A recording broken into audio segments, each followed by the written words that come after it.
السلام علیکم. غټ هارن دی موټرسایکل د څنګه لګي راځي دا طریقه تاسو وګورئ په مختلف طریقو باندې لګي خو نن زه تاسو ته یو اسانه طریقه ښیم او د هغې لګول چې تاسو وګورئ.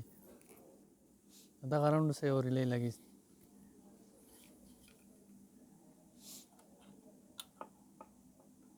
دغه که هر ځای ته پټ کېږي خو خبره د سیټینګ ده چې سیټینګ صحیح راشي.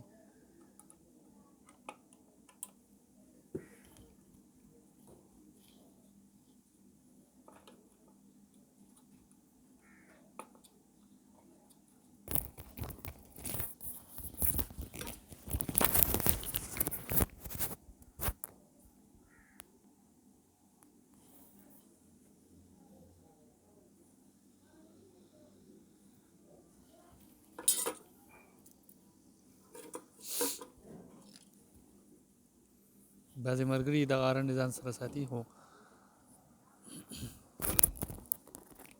په طریقه یې نه پوهېږي. نو هغه ملګرو ته دا ویډیو برابر وګورئ. دغه ریلۍ 4 پوینټه ریلۍ ده.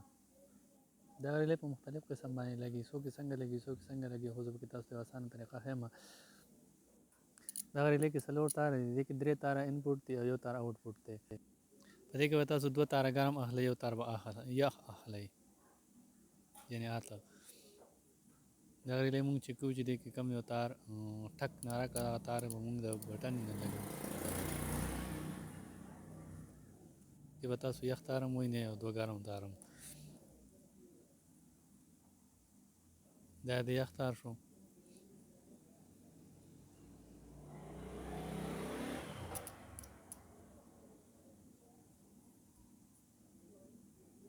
د دویم تار یې دې ګرم شو.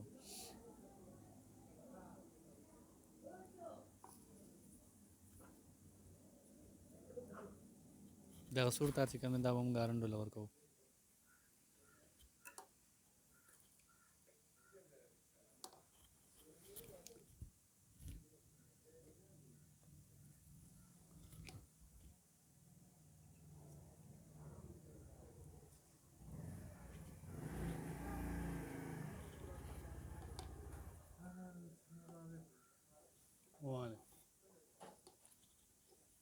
دا کې دغه د سر تار دا هارنډو ته ولګېد. دغه بټن ګرم تار چې کوم د بټن نه راغلی دی کوشش دا کوئ چې دغه بټن نه کم تار راځي د هغې ته هم تاسو ګرم تار ټچ کوئ.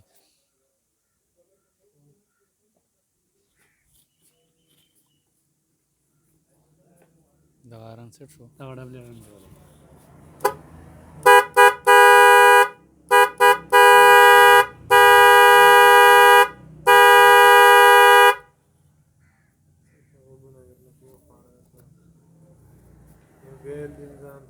ډېر اسانه طریقه.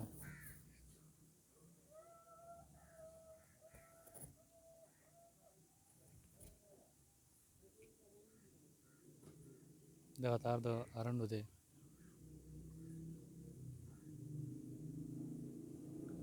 دغه تار د بټن څخه راغلی دی.